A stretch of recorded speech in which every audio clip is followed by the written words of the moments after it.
TV Fortaleza, a emissora da Casa do Povo. Ministro do STF, Luiz Roberto Barroso, realiza a palestra dos 30 anos da Constituição Federal na Câmara de Vereadores de Fortaleza. O Judiciário Cearense realiza novo sorteio dos 12 cartórios destinados a pessoas com deficiência. MPF quer o cumprimento de sentença para a criação de novos leitos de UTI neonatal aqui no Ceará.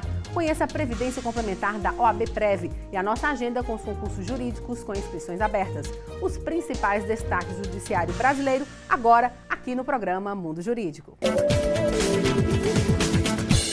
O ministro do Supremo Tribunal Federal, Luiz Roberto Barroso, ministrou palestra sobre os 30 anos da Constituição Federal durante a realização do Programa de Formação e Capacitação Continuada da Câmara Municipal de Fortaleza. Os 30 anos da promulgação da Constituição de 1988 foi o tema de mais uma atividade realizada pelo Programa de Capacitação e Formação Continuada da Câmara Municipal de Fortaleza. Desta vez, o convidado foi o ministro do Supremo Tribunal Federal, Luiz Roberto Barroso, que ministrou a palestra referente às conquistas e desafios da nossa legislação. Acho que ao longo desses 30 anos há 3 realizações que merecem ser celebradas. A estabilidade institucional, apesar de muitas dificuldades e muitas crises, nunca se cogitou de uma solução fora da legalidade constitucional. E, portanto, nós derrotamos uma velha tradição latino-americana de quebras da legalidade. Acho que nesses 30 anos o país conquistou estabilidade monetária. Ao longo da década de 90, quem tem mais de 40 anos lembra os horrores que era viver sob o regime de hiperinflação. A hiperinflação era extremamente perversa com as pessoas mais pobres que não podiam se proteger no mercado financeiro. Então acho que essa foi uma segunda realização importante. E acho que a terceira realização importante desses 30 anos de democracia e de Constituição foi uma expressiva inclusão social. Entre 30 e 40 milhões de pessoas deixaram a linha da pobreza extrema, o índice de desenvolvimento humano no Brasil. Desde o ano passado, a Câmara Municipal de Fortaleza realiza atividades através do Programa de Formação Continuada. Os assuntos são de relevância para todos os órgãos públicos e também para a sociedade civil. Nós tivemos vários professores, técnicos na área do direito público, da contabilidade pública, da administração pública, de governança, para capacitar cada vez mais os nossos servidores efetivos da Câmara Municipal de Fortaleza, os nossos assessores, os vereadores que desejarem participar e também numa parceria com a Assembleia Legislativa, servidores da Assembleia, assessores da Assembleia, servidores da Câmara e assessores da Prefeitura de Fortaleza, assessores e servidores do Ministério Público, até técnicos, assessores, promotores, do Tribunal de Contas do Estado. Por ser um evento relevante, várias autoridades prestigiaram o momento. Entre elas, o prefeito de Fortaleza, Roberto Cláudio. Para os parlamentos que demandam um corpo técnico muito qualificado, porque é aqui onde as leis são produzidas, são melhoradas, são emendadas, de fato, a iniciativa como essa ajuda a trazer o estado da arte do conhecimento, os debates mais contemporâneos a respeito no caso específico do debate de hoje, a respeito da constitucionalidade de diversas leis, a respeito do papel da Constituição brasileira e do papel também dos parlamentos brasileiros dentro desse debate institucional. Vereadores que compõem o Parlamento Municipal comentaram sobre o momento importante pelo qual passa o Legislativo, ao garantir o acesso à informação de forma gratuita e acessível. Esse é um momento histórico e de grande relevância para a Câmara Municipal, haja vista uma autoridade da estirpe do ministro, onde todos nós conhecemos como um homem de muitas controvérsias no Supremo, mas também de uma conduta ilibada e irreprochável e um exemplo para a dignidade da justiça brasileira. Esse é um momento ímpar na história da Câmara Municipal, que eu tenho na minha memória, é a primeira vez que um ministro de um tribunal superior do nosso país, da Suprema Corte, visita a nossa casa. Isso é motivo de orgulho para os vereadores, para a Câmara e para o povo de Fortaleza. Esse é um momento importante para o Parlamento Municipal e demonstra a grandeza do equilíbrio, da harmonia entre as funções do Estado. Parabéns ao presidente Salmito, parabéns ao ao Barroso, que é ao nosso ministro Barroso, que vem aqui com muita seriedade falar sobre esses 30 anos e lançar seus 2 livros, né, que é muito importante também. A qualidade do serviço prestado pela Casa do Povo, através de ações como o programa de formação, foi reconhecida por quem participou do evento. É muito importante a gente comemorar, né, essa data, né, porque a Constituição é a base, é a lei maior do nosso país. Eu acho o evento aqui de extrema relevância. E a relevância não é só pelos 30 anos da Constituição, mas também pelo personagem que nós estamos trazendo aqui, né? Que é alguém que representa de verdade muitos dos anseios do povo, né? Que tem feito uma defesa muito clara da Constituição. A palestra também marcou a retomada das atividades do auditório Adhemar Arruda, que recebeu melhorias na sua infraestrutura. É uma forma de a gente receber bem os convidados, né? É nesse auditório que se realiza as audiências públicas, algumas solenidades. E a audiência pública é fundamental para o exercício da democracia, né? Que é a participação direta do povo opinando, discutindo os assuntos dessa casa. Após a palestra, o ministro lançou 2 livros de sua autoria e realizou uma sessão de autógrafos no plenário da Câmara Municipal de Fortaleza. Ainda durante passagem pela Câmara Municipal de Fortaleza, o ministro do Supremo Tribunal Federal, Luiz Roberto Barroso, lançou 2 livros. Os títulos Judicialização da Vida e Outro País fazem análise sobre a corrupção e as transformações do Brasil. Para o presidente da Câmara Municipal, vereador Salmito Filho, do PDT, os exemplares trazem temas relevantes. Promover debates sobre temas que interessam à cidadania, à democracia, o fortalecimento institucional, que interessa precisamente, mais prioritariamente ao nosso povo, à nossa população, também é prerrogativa e papel do Poder Legislativo. E é assim que a Câmara Municipal de Fortaleza tem procurado agir, é dessa forma, destacando o que é importante dentro das nossas prerrogativas. Repito, não cabe à Câmara Municipal fazer uma escola, fazer um posto de saúde ou requalificar a infraestrutura da cidade. Essa execução de políticas públicas cabe ao Poder Executivo e cabe ao Poder Legislativo o que nós estamos fazendo, legislando, fiscalizando e debatendo grandes temas de interesse da cidade, da população e do país. No plenário Fausto Arruda, o ministro Barroso concedeu dedicatórias aos leitores que compraram um dos exemplares. Eu acho o título assim bem chamativo, a judicialização da vida e o papel do Supremo Tribunal. Eu acho bacana, vou ler. Eu tinha uma ideia errada do ministro, mas era uma ideia que a gente concebe, que fortalece através das mídias sociais, que muitas vezes não são sinceras, muitas vezes enganam. Então eu, político já experiente, estava sendo enganado. Eu tinha outra ideia do ministro Barroso. E depois que eu conheci pessoalmente, conversei com ele, conversei até na hora do autógrafo do livro, ouvi a sua palestra e passei a ter uma nova percepção. A Câmara hoje está de parabéns nesse momento ímpar, parabenizar toda a presidência, toda a diretoria, a presidência no nome do presidente Salmito Filho. E espero que esses momentos aconteçam com mais intensidade, aconteçam com mais, digamos assim, para que possa trazer o parlamento municipal, enfim, juntando o executivo, onde está o executivo, o legislativo e o judiciário próximo, só quem ganha é a comunidade. O plenário do Tribunal Superior Eleitoral autorizou que candidatos transgêneros possam usar o nome social nas urnas a partir das eleições deste ano.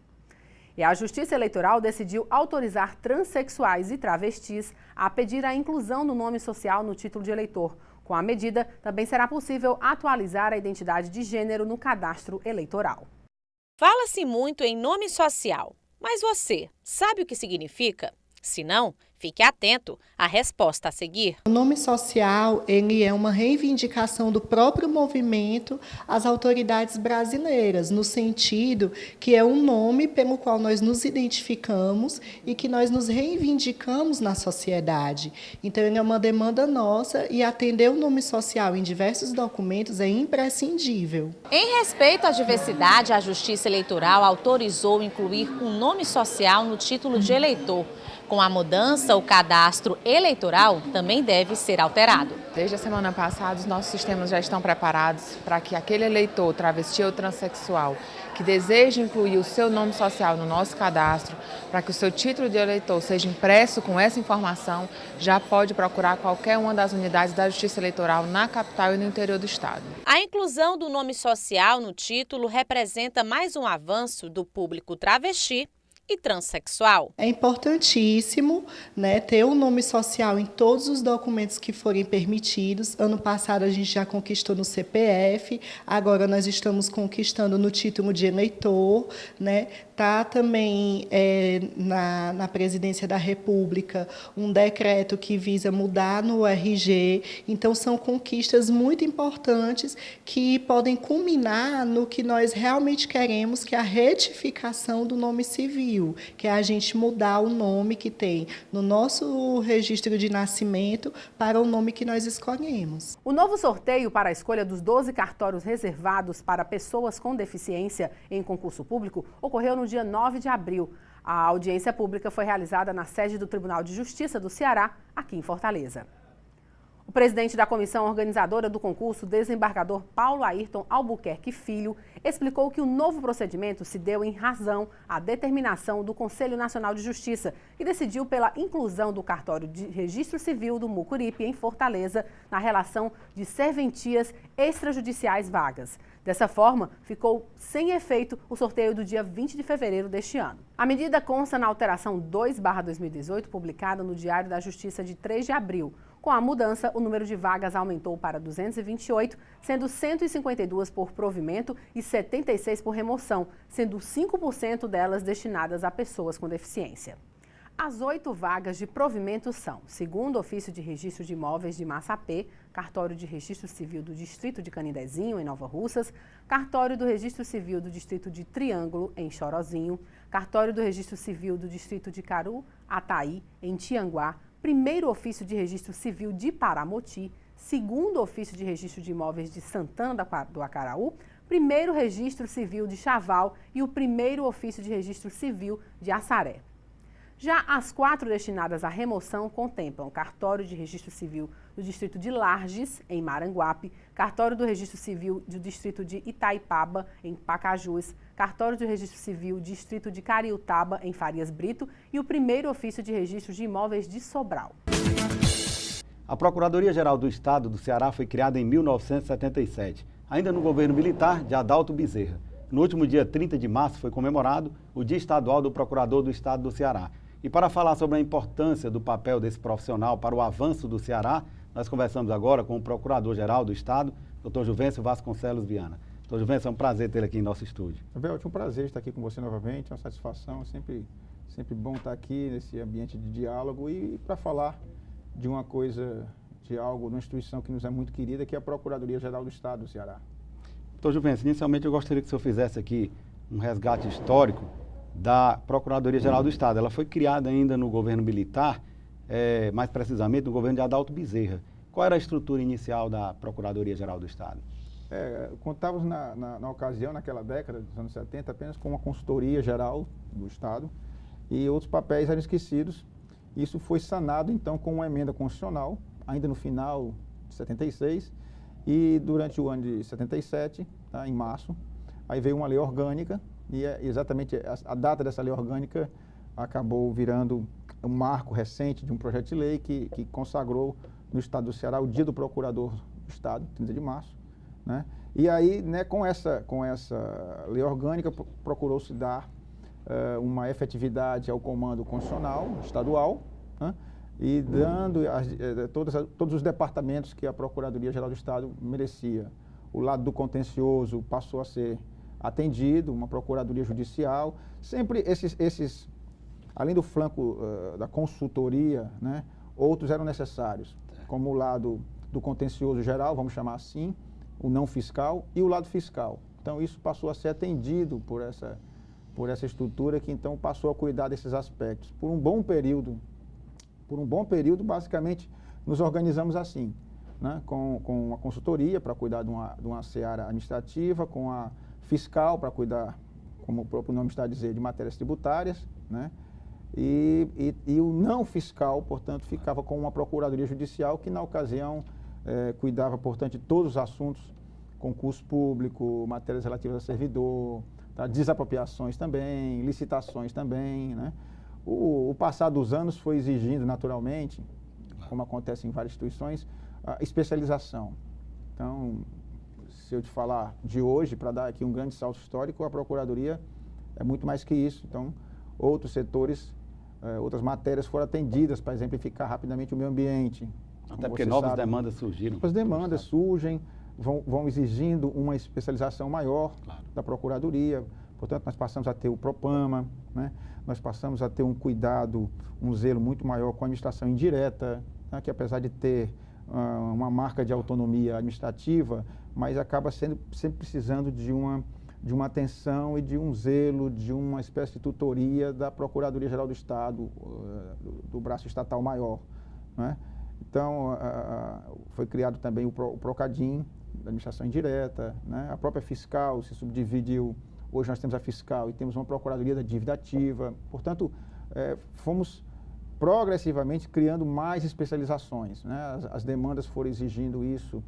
A preocupação com a transparência, com a moralidade, com a busca do melhor contratado público, fez criar uma procuradoria de licitações e também trazer para baixo do guarda-chuva da PGE a Comissão Central de Concorrência do Estado, enfim. Foram medidas que gradativamente foram sendo somadas às competências originárias da Procuradoria-Geral do Estado, né, modernizando-a. E, assim, eu te diria, esse processo de modernização, meu caro Evelto, ele continua, né, porque cada vez mais, eu te falava há pouco, hoje a Procuradoria não é mais aquele lugar de discutir apenas concurso público, matérias do servidor, ou desapropriação. Temos muito mais, né? Nós sabemos, novos capítulos do direito administrativo nasceram, matéria regulatória, matéria econômica.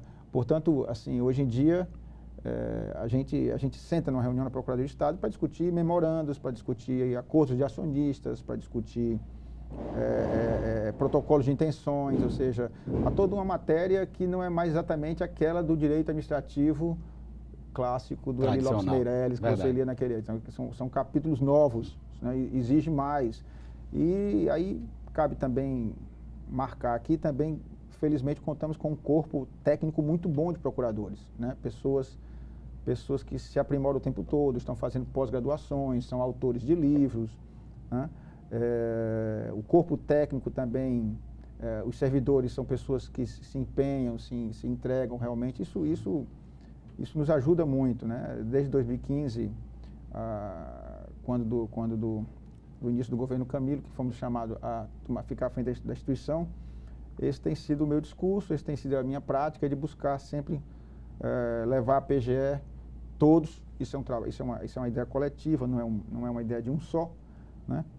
Colocar a PGE em grau máximo de eficiência, ou buscá-lo o mais incessantemente possível. É uma ousadia, é uma busca, né? É uma busca permanente. Há pouco falamos aqui também a respeito do planejamento estratégico. Pois é, planejamento estratégico para o biênio 2018-2020. Isso. É uma ferramenta moderníssima da teoria da própria administração como um todo, né? Aliás, isso é algo que a administração pública tem que se vacinar. Ou seja, ela tem que buscar trazer para si ideias que são próprias da administração privada. Claro.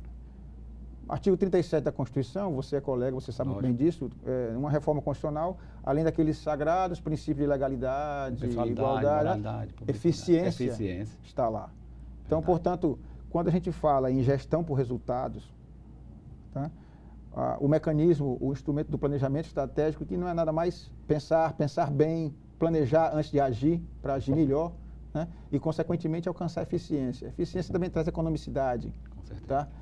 Então, não há nada por que da administração pública ficar aversa a isso, porque, como eu disse, eficiência é uma das marcas da administração pública, como a própria Constituição coloca. Portanto, esse é um mecanismo utilíssimo. Nós temos buscado fazer isso, um diálogo permanente com a nossa CEPLAG, que tem sido assim, tem tocado essa ideia do planejamento estratégico com várias secretarias do Estado. Além de ser uma marca da administração pública, como o senhor muito bem falou, é um princípio constitucional que deve reger toda a administração pública, né? Seja ela direta ou indireta. Então, quais foram os principais objetivos definidos pela PGE com a elaboração desse planejamento estratégico?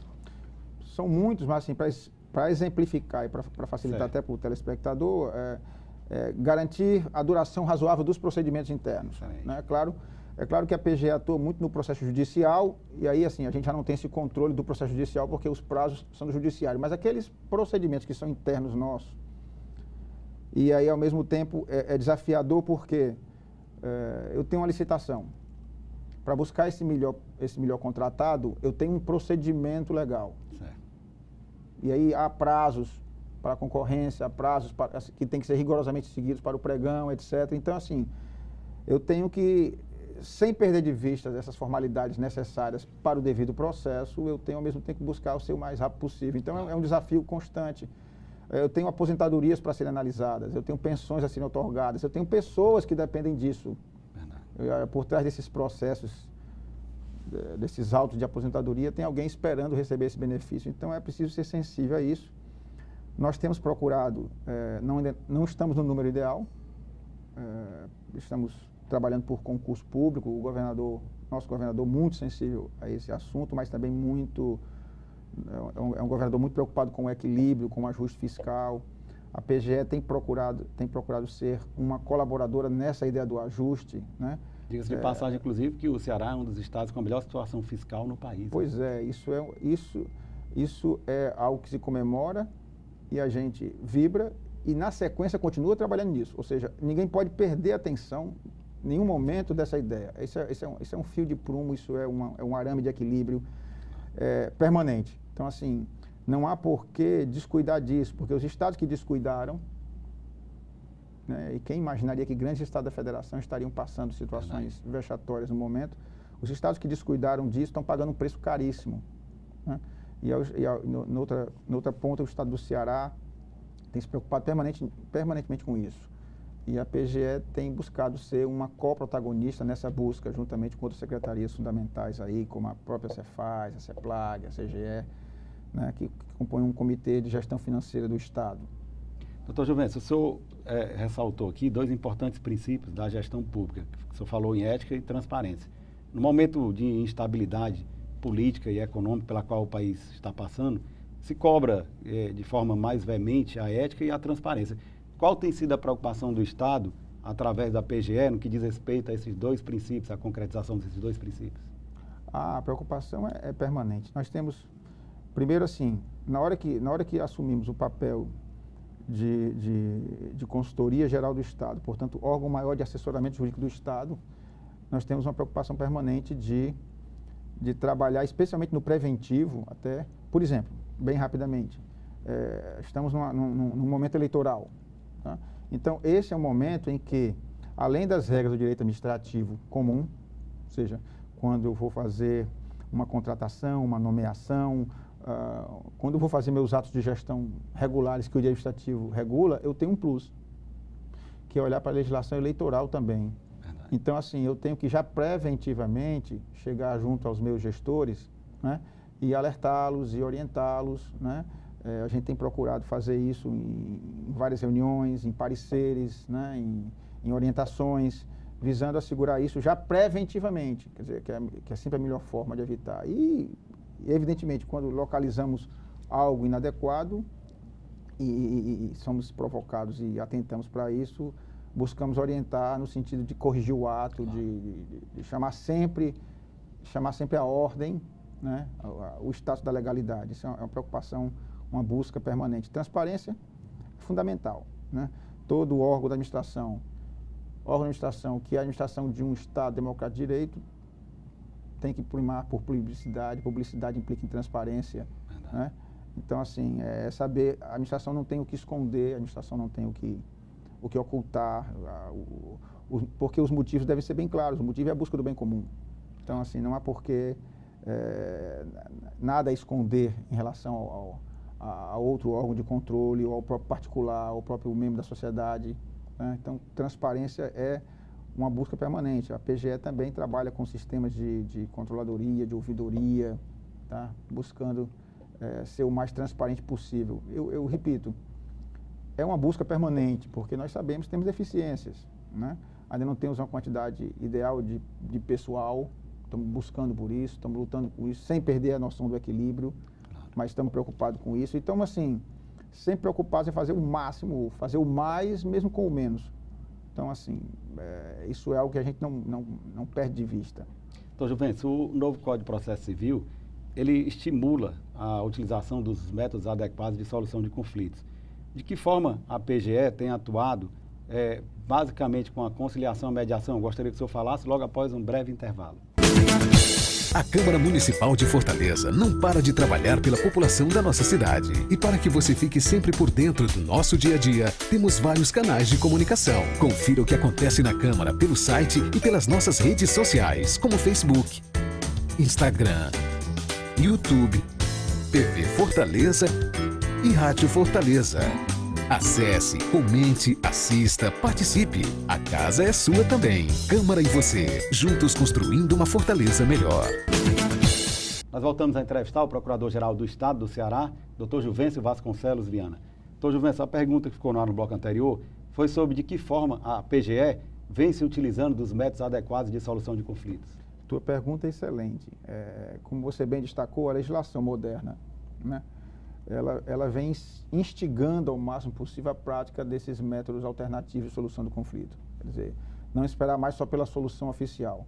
Havia um dogma no passado de que a administração pública, ou as pessoas jurídicas de direito público, e aí inclui-se o Estado, município, União, etc., não participariam dessa onda porque elas teriam uma dificuldade natural de transacionar, de dispor, porque os interesses que representa são interesses de natureza indisponível.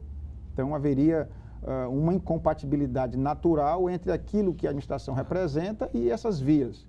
Só para o telespectador entender, por exemplo, juizados especiais, que começaram e nasceram como juizado de pequenas causas, que sempre foi uma via incentivada e instigada à população, né?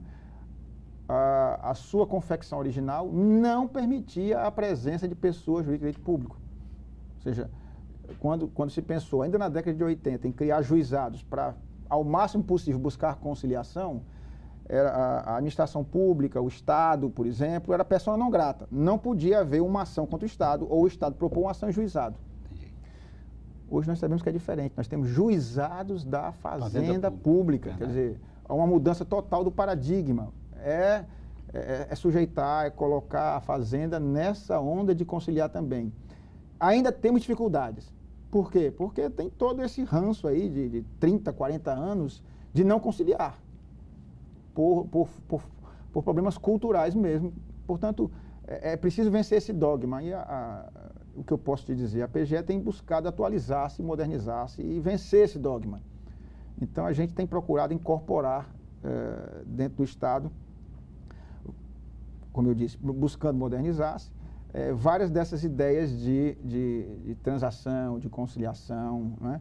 Então, isso tem funcionado bem em alguns setores.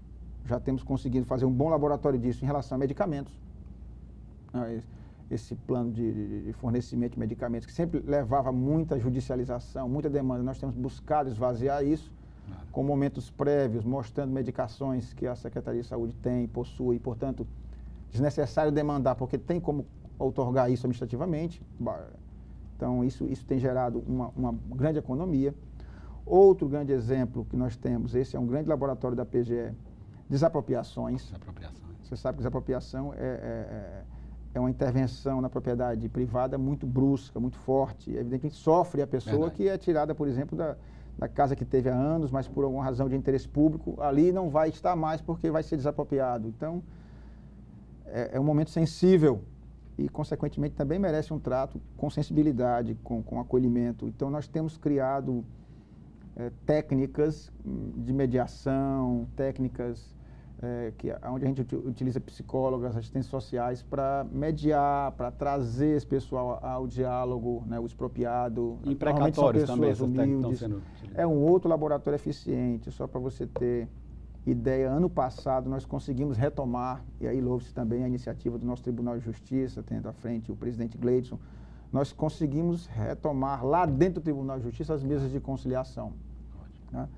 E só na primeira semana, aí, na primeira experiência, aí, uns 15 dias, melhor dizendo, tivemos uma economia em torno de 13 milhões na primeira sentada, ou seja, quando retomamos esse procedimento. Portanto, a solução conciliatória foi enaltecida,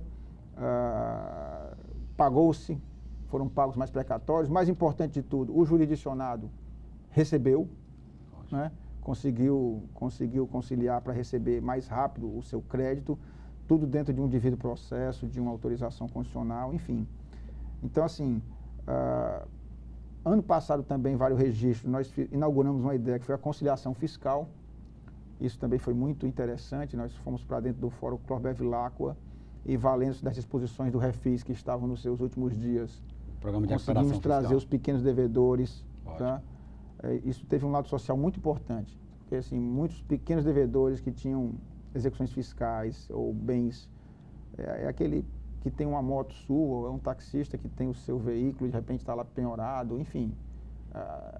É uma chance que ele tinha de vir e pagar o débito, livrar-se do débito, extinguir o processo. Isso foi instigado e também teve uma boa repercussão. Então, nós estamos procurando, dentro do que a indisponibilidade ou a disponibilidade relativa do interesse público permite, nós estamos procurando avançar o máximo possível nessas técnicas. E eu acho que com uns bons resultados. A PGE ela tem, inclusive, um serviço, né, de atualização de cálculos de precatórios, né? É feito por meio da assessoria de análise, de revisão. Isso é uma coisa de muito orgulho para mim.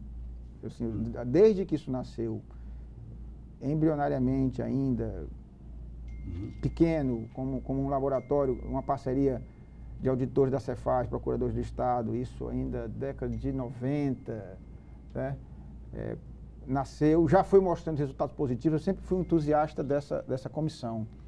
E agora, com o passar do tempo, ela foi galgando posições, trazendo mais e mais resultados positivos. Tivemos uma grande economia ano passado. Essa comissão trabalha com muita transparência na linha do que você falou. Há um ponto tal, só para usar como evidência, que alguns credores, ao invés de fazer o seu cálculo, procuram essa comissão para que ela faça o cálculo, o que ela fizer, ele aceitará. Ou seja, reconhecendo a seriedade. Porque você sabe, você é colega advogado, assim, existem uns programinhas de computador na praça e quando a pessoa vai executar, às vezes joga alguns números ali para sair um resultado final, mas esse programa de computador, ele não conhece a ficha funcional daquele servidor que você está atualizando. Ele não sabe, por exemplo, atualizações do salário dele que já ocorreram e deveriam ter sido deduzidas do cálculo. Então, o programa às vezes gera um número final a ser executado irreal, inadequado, indevido para aquele credor. Então, quando esse cálculo é feito com pesquisa e com levantamentos funcionais, aí o cálculo sai preciso e confiável.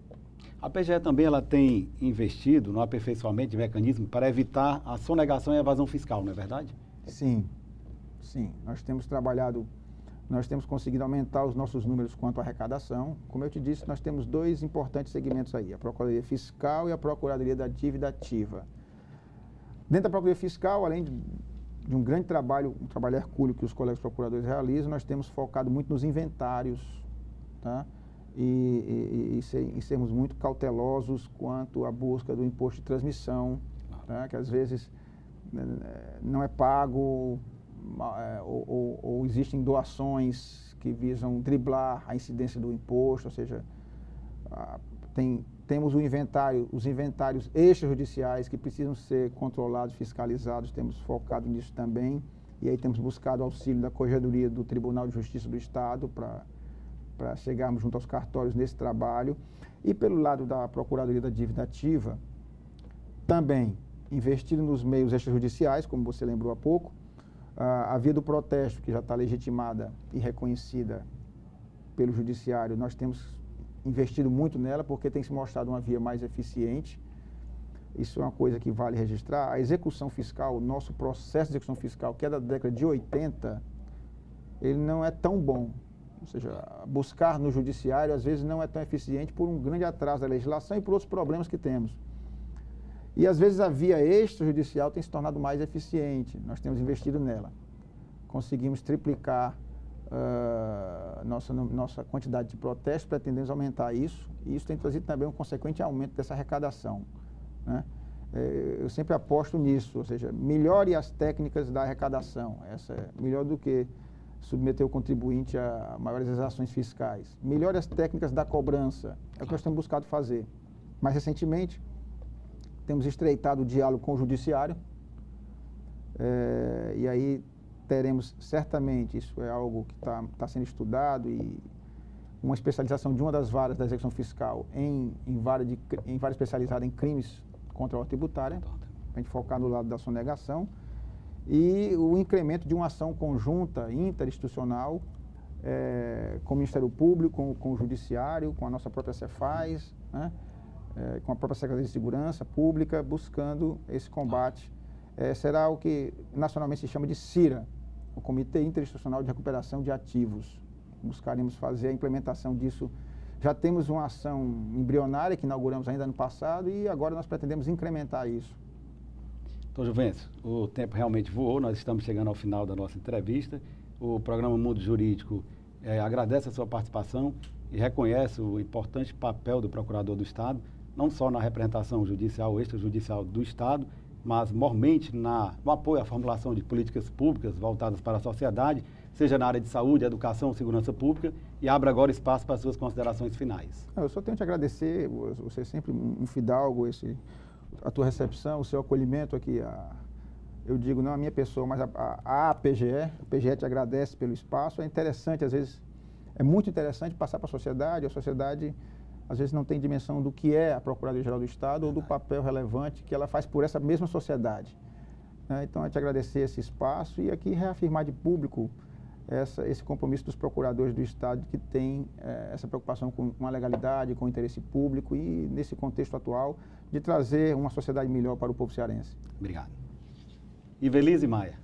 O Ministério Público Federal no Ceará enviou à Justiça Federal um requerimento para que seja cumprida a sentença de 2006 que determina a disponibilização de leitos de UTI neonatal para atender a demanda do Estado do Ceará. A decisão foi objeto de recursos perante o Tribunal Regional Federal da 5ª Região, Superior Tribunal de Justiça e Supremo Tribunal Federal, os quais somente foram esgotados no ano de 2017. No requerimento, o MPF pede que seja fixado o prazo de 30 dias para que os réus cumpram o que foi determinado na sentença e que seja aprovada, ao final do prazo, a implementação das medidas para resolver o problema da falta de leitos, sob pena de multa diária de R$10 mil. A sentença publicada em outubro de 2006 é o resultado da ação civil pública ajuizada ainda em 2004 pelo MPF contra a União Federal, o Estado do Ceará e o município de Fortaleza. Os leitos de UTI neonatal se destinam ao acolhimento de crianças que nasceram antes de 37 semanas e que apresentaram quadros clínicos graves ou necessitam de observação. O problema veio inicialmente a público em 2004, através da maternidade escola Assis Chateaubriand, em Fortaleza, que publicou um ofício informando uma superlotação na instituição e colocava em risco os bebês internados. A Previdência Complementar fechada no Brasil vem crescendo a cada ano. O brasileiro percebeu que é preciso pensar no futuro, poupar hoje para ter qualidade de vida amanhã. Na prática, os planos de Previdência Complementar funcionam como uma poupança. É um investimento de longo prazo e uma forma de investir bem flexível e transparente em que você pode acompanhar através de extratos a rentabilidade de seus investimentos. Formaram reserva financeira para realizar um sonho e planejaram uma aposentadoria segura a longo prazo, além de uma renda para o caso de invalidez e uma pensão paga aos seus beneficiários caso ocorra alguma fatalidade. Esses são os principais objetivos de quem já aderiu ao plano de benefícios previdenciários do advogado OAB Prev Ceará. A Faculdade Estácio Fique está realizando esta semana o primeiro seminário Direitos Humanos no auditório central da unidade Via Corpus.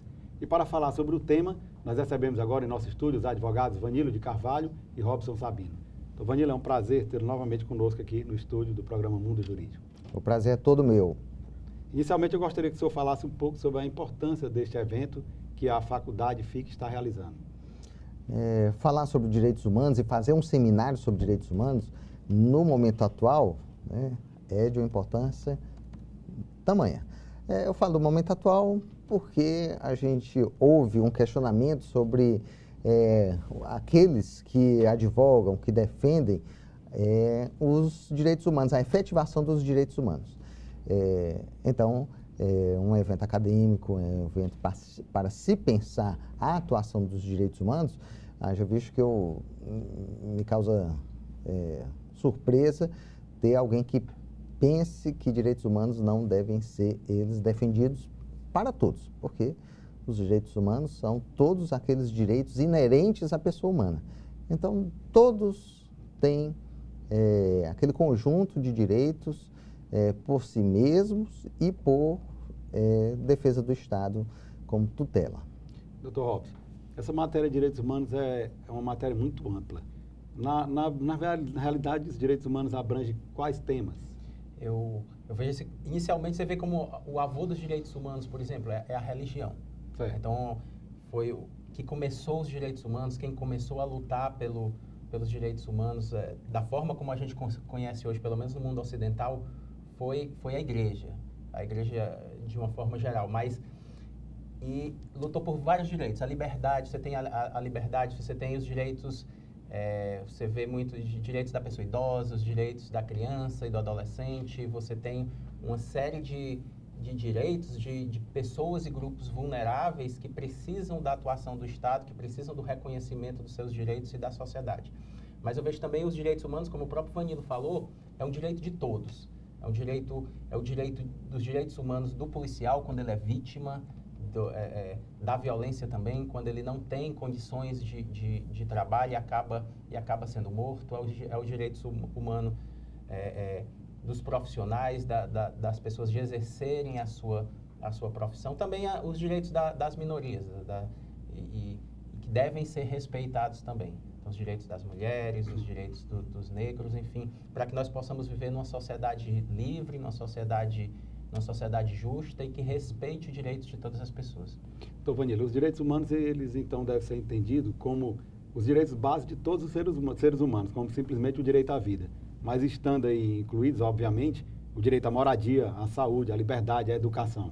E também, e muito principalmente, o direito à igualdade. A igualdade. Quer dizer, todos os direitos que a gente coloca aqui, que a gente entende, que se entende como direitos inerentes à pessoa humana, são direitos que são fundamentados no direito à vida e no direito à igualdade. Então, se os direitos inerentes são inerentes a todos e a cada um, a gente pode entender que eles são reverberados nas suas mais diversas expressões.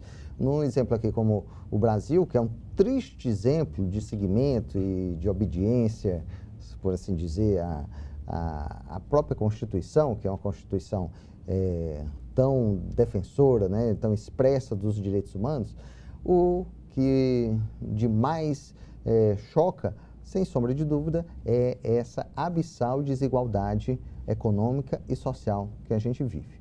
Nós vivemos num país tão rico, de tantos recursos e, ao mesmo tempo, com uma desigualdade social extrema que os dados estatísticos mundiais apontam como uma das maiores desigualdades do mundo. Isso é uma lástima, E havendo desigualdade, obviamente, não há, havendo desigualdade social e econômica, não há igualdade na eficácia da garantia da tutela estatal aos direitos humanos. Dr. Robson, para Mayra Zapater, professora de Direito Penal da Fundação Getúlio Vargas e doutora em Direitos Humanos pela USP, a democracia é praticamente sinônimo dos direitos humanos. Como é que o senhor avalia essa afirmação? Com certeza, os direitos humanos, o que é que ele traz? Ele traz, e a democracia ela vai trazer a igualdade, a participação das pessoas, Então, as pessoas, numa democracia, por exemplo, elas cumprem, uma democracia eficiente, as pessoas cumprem as leis de maneira voluntária. Elas entendem que os direitos, eles são iguais para todos. Então, o que é que o Estado precisa fazer? O Estado precisa garantir essa igualdade, que ela não seja só uma igualdade como está lá escrito na Constituição, mas através de políticas públicas que garantam que as pessoas tenham a participação, seja a participação no voto, a participação popular, de forma que elas tenham os mesmos privilégios, os mesmos deveres. Então, não se trata apenas dos direitos humanos, não são apenas os direitos, mas também os deveres. Quais são os deveres humanos que cada um de nós tem como cidadão, e o Estado também para garantir essa efetividade de direitos às pessoas. Eu ainda complemento, se me permitem, na questão da igualdade, que seja entendido como a igualdade de oportunidades. Então, novamente, a gente pegando o exemplo aqui lastimável do Brasil, como é que pode existir democracia no sentido mais amplo de democracia, no sentido, inclusive etimológico, do grego, que democracia é o poder do povo, e aí a gente se estende por Thomas Jefferson, para o povo, exercido pelo povo. Esse poder, ele só se faz eficaz se as oportunidades elas forem iguais. E a gente podia dar aqui, cada um de nós sabe, os muitos exemplos onde a oportunidade ela não é igual para os brasileiros. A começar pela educação, né? A gente sabe como a educação ela é o principal caminho para que se chegue a uma sociedade de oportunidades iguais. Então, exercer democracia é a gente saber que as oportunidades são iguais para todos. Doutor Vanilo, há um pensamento aí muito forte disseminado no seio da sociedade de que defender os direitos humanos é defender bandidos. Eu gostaria que o senhor analisasse esse pensamento, mas logo após um breve intervalo. A Câmara Municipal de Fortaleza não para de trabalhar pela população da nossa cidade. E para que você fique sempre por dentro do nosso dia a dia, temos vários canais de comunicação. Confira o que acontece na Câmara pelo site e pelas nossas redes sociais, como Facebook, Instagram, YouTube, TV Fortaleza e Rádio Fortaleza. Acesse, comente, assista, participe. A casa é sua também. Câmara e você, juntos construindo uma Fortaleza melhor. Nós voltamos a entrevistar os advogados Robson Sabino e Vanilo de Carvalho, que estão falando sobre direitos humanos. Doutor Vanilo, a pergunta que ficou no ar no bloco anterior foi por que há esse pensamento disseminado no seio da sociedade de que direitos humanos têm a ver com a defesa de bandidos? Eu e todo mundo, a gente ouve muito isso, né? E a gente ouve isso, sim, de forma pesarosa. Por quê? Porque a gente vive em uma sociedade extremamente violenta, né?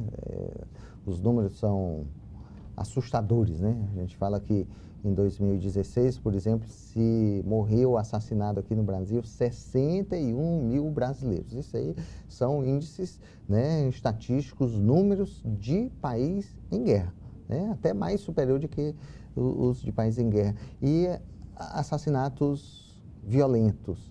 E a gente também vê outros dados, como, por exemplo, a superpopulação carcerária e aqueles atos de violência que não resultam em morte, mas resultam em dano, em injúria física, em subtração da propriedade alheia. E a gente pode chegar à conclusão que esses crimes são crimes que a gente encontra desde a população de baixa escolaridade, de baixa condição social, até os mais ricos e, quem sabe, instruídos aqui do Brasil, como a gente tem visto aí essa quantidade de escândalos milionários que a corrupção traz. Junto a isso, aqueles que vão em defesa dos direitos humanos, e como a gente viu no bloco anterior, os que vão em defesa dos direitos humanos são aqueles que vão em defesa dos direitos de liberdade e dos direitos de igualdade e dos direitos à vida. Ora, a gente junta pelo menos esses três direitos que são previstos constitucionalmente, previstos nos tratados internacionais, a começar pelo tratado que fundou a ONU e da famosa Carta das Nações Unidas, que fala também dos direitos humanos como fruto da carnificina nunca vista antes, que foi a Segunda Guerra Mundial, né? A Carta das Nações Unidas, ela vem justamente como resposta, ou a tentativa de resposta da humanidade a que os direitos humanos sejam reconhecidos por todas as nações e que sejam impostas como condição às nações.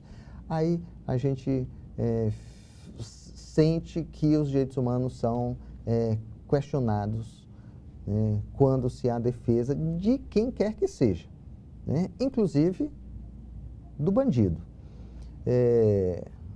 Às vezes tem aquela arguição, se fala nessa situação porque nunca se sofreu uma violência consigo mesmo, então com um dos seus. Aí sim se vai saber se os direitos humanos para bandidos são direitos humanos legitimados. Eu quero dizer para vocês que são sim. Uma sociedade que não respeita direitos humanos para quem quer que seja, ela vai ser uma sociedade geradora de mais violência, geradora de mais agressão a direitos humanos para quem quer que seja.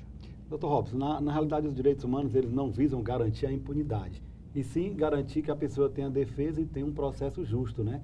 Mas isso é difícil, né, de entender às vezes. É difícil porque, como a gente falou, a gente vive num país de desigualdades. Às vezes a população tem a ideia de que somente pessoas de classes desfavorecidas elas são punidas. O que é que você tem como combater isso e como fazer com que as pessoas mudem? Através de políticas públicas. Principalmente a educação, como o Vanido falou. Quando você garante a educação às pessoas, você faz com que as pessoas tenham as mesmas oportunidades. Se você tem uma educação de qualidade, quando essa criança crescer, ela vai poder entrar numa profissão técnica, ela vai poder fazer uma faculdade, ela vai poder ter uma renda melhor, ela vai poder ter o direito de escolha. Quando se fala em direitos humanos, se fala em democracia, se fala em liberdade, que é a liberdade de escolha. Algumas pessoas talvez eu tenho a liberdade de talvez fazer jejum ou de comer aquilo que eu quero, mas existem pessoas que não têm a escolha, elas não têm o que comer. Então, quando você não tem a liberdade, você não tem as oportunidades e o país não gera desenvolvimento. Então, o que é que isso vai acontecer? Vai aumentar a criminalidade, as pessoas não têm uma defesa própria quando elas cometem crimes e acabam tendo toda essa situação de desigualdade. Os presídios, eles não servem para recuperar os presos, eles só servem para guardá-los durante algum tempo, até como uma especialização para que eles aprendam, torná-los para que eles se tornem piores. E quando eles retornam à sociedade, eles trazem sempre o problema. Tem o problema da impunidade. A gente vê, por exemplo, alguns crimes que são solucionados com rapidez muito grande, mas não todos. Então, isso faz com que a população gere uma sensação de insegurança e as pessoas, quando elas estão nesse sentimento, elas abrem mão dos seus direitos. E elas começam com medo da segurança, vem políticos populistas e começam a dizer, olha, a ditadura é melhor. Você começa a concordar com determinados temas, não porque eles sejam melhores, mas porque você acredita que você está numa situação que você abre mão de maneira voluntária dos seus direitos que você não abriria se estivesse no momento de paz. O senhor falou numa questão importante da impunidade, e eu trago um dado aqui relevante. Uma pesquisa realizada pelo Datafolha, encomendada pelo Fórum Brasileiro de Segurança Pública, ainda no ano de 2016, apontou que 57% da população de grandes cidades brasileiras concorda com a frase bandido bom é bandido morto. Na prática, a afirmação é uma violação aos direitos humanos. Isso também deixa claro que mais da metade da população de grandes cidades defende a justiça feita pelas próprias mãos, não é verdade? Isso aí revela também um sentimento que é um sentimento que vem de uma percepção da população da ausência do Estado. Já que o Estado é um contrato, né, como já bem explicou o Thomas Hobbes, é um contrato, o famoso contrato social, onde todos nós renunciamos dos nossos direitos, da nossa liberdade, a favor do nosso poder, principalmente a favor da criação de um Estado superpoderoso. Então, esse Estado que resolva os conflitos surgidos entre o próprio povo. Então, eu não vou resolver com as minhas próprias mãos a injustiça que eu fui acometido e o Estado vai resolver da melhor forma. Ora, se há uma volta, né, ou no sentimento ou em muitas vezes de forma real, né, como a gente percebeu um tempo atrás, isso está acontecendo ainda, se pegava um bandido, se amarrava no poste. Verdade. Né, quer dizer,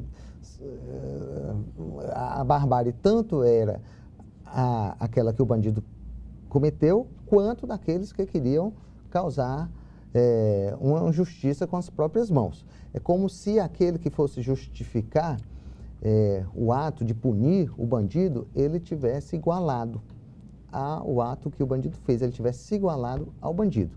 Porque o criminoso, ele fez o crime contra as leis do Estado. E aquele que fez justiça com as próprias mãos também cometeu outro crime, porque descumpriu o que o Estado assim determinava.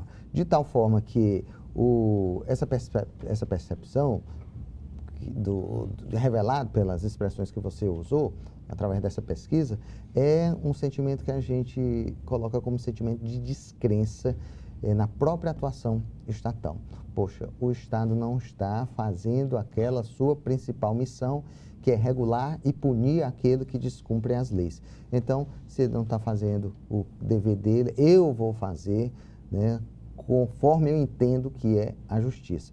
Isso é uma situação muito perigosa, né, uma situação que a gente poderia imaginar que é a falência do Estado ou o fim do Estado. Dr. Robson, qual a sua percepção sobre essa afirmação? Bandido bom é bandido morto. Nós estamos voltando à época de talião, olho por olho, dente por dente? A população, às vezes, ela se sente indefesa. Alguns crimes bárbaros, por exemplo, uma pessoa que sofreu um estupro e ela vai fazer um BO, para que ela possa ser ouvida e esse processo chegue na justiça, então isso vai levar, às vezes, alguns meses.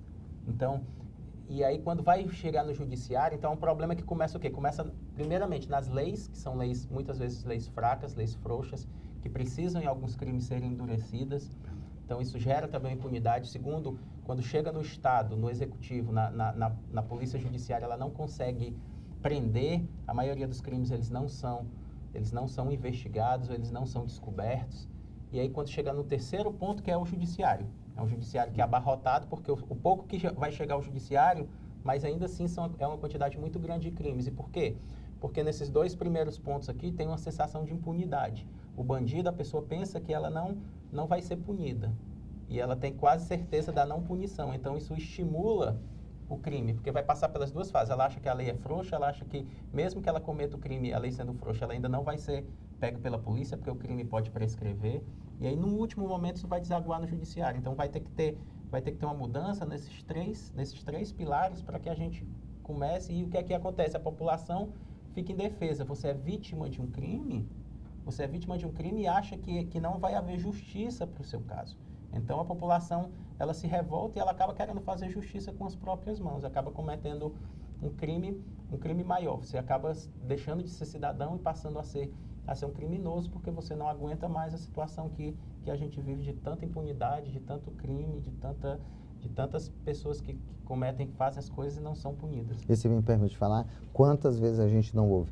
Eu fui assaltado, mas eu nem vou na delegacia, porque eu sei que não adianta é um descrédito total, nada. Um descrédito total. Né? Eu vou na delegacia para quê? Para perder meu tempo? Já basta que eu fui roubado. Então, isso é uma prova, assim, do que a gente vive. Doutor Vanilo, o tempo realmente voou, infelizmente nós estamos chegando ao final da nossa entrevista, o bate-papo está realmente muito bom, o tema aqui nós podemos até já deixar agendados aí os próximos programas para dar continuidade, e o Programa Mundo Jurídico agora agradece a sua presença e abre espaço para as suas considerações finais. Eu que lhe sou grato, né? Eu já lhe disse várias vezes, eu considero que você, junto com o seu programa, é um grande benfeitor da sociedade, porque é um programa que traz reflexão de temas importantes que não diz respeito somente ao direito, mas diz respeito a toda a sociedade. Eu convido a todos para participar desse seminário. Direitos humanos é um tema que a gente deve sempre refletir, procurar, através deles, solução para os nossos conflitos sociais. Robson, suas considerações finais. Os direitos humanos, eles são importantes, porque é o direito de todos, é o direito de todas as pessoas, como já já foi visto que é importante esses seminários como esse que a FIC vai fazer. Nesse mês de maio também Fortaleza vai sediar a Conferência Internacional de Direitos Humanos de 23 a 25 de maio. A OAB Ceará também vai fazer no dia 22 de maio um evento relacionado à liberdade religiosa sobre temas, como eu falei no começo, que é o avô dos direitos humanos. Quem primeiro lutou pelos direitos humanos por essa consolidação foi a igreja. Então, dia 22 de maio, a gente vai estar fazendo um evento sobre o tema para que as pessoas possam entender e para que a sociedade possa ser mais protegida por todos. Tanto na questão da intolerância, como na questão também do Estado proporcionando oportunidades iguais às pessoas. Obrigado pela... Ivelise Maia. Como resultado do curso Mediação e Justiça Restaurativa, realizado na Secretaria de Justiça e Cidadania do Estado, 25 alunos que participaram do treinamento realizaram atividades na Central Alternativa Penal durante o mês de abril. O curso Mediação e Justiça Restaurativa foi realizado em fevereiro e março deste ano para profissionais da Sejus na área de Direito, Saúde e Serviço Social e também para agentes penitenciários e administradores de unidades prisionais. O treinamento teve duração de 80 horas e foi ministrado em parceria com a Coordenadoria de Mediação e Justiça Restaurativa da Vice-Governadoria do Estado do Ceará, dentro do programa Pacto por um Ceará Pacífico. Vamos conferir agora as dicas dos principais concursos jurídicos com inscrições abertas em todo o Brasil na nossa agenda. Acompanhe. Ministério Público de Alagoas, inscrições até 23 de maio. Polícia Civil do Espírito Santo, inscrições até 15 de maio. E a gente fica por aqui. Acesse a página do programa no Facebook, Instagram e assista todos os programas no nosso canal no YouTube. Obrigada pela companhia e até a semana que vem.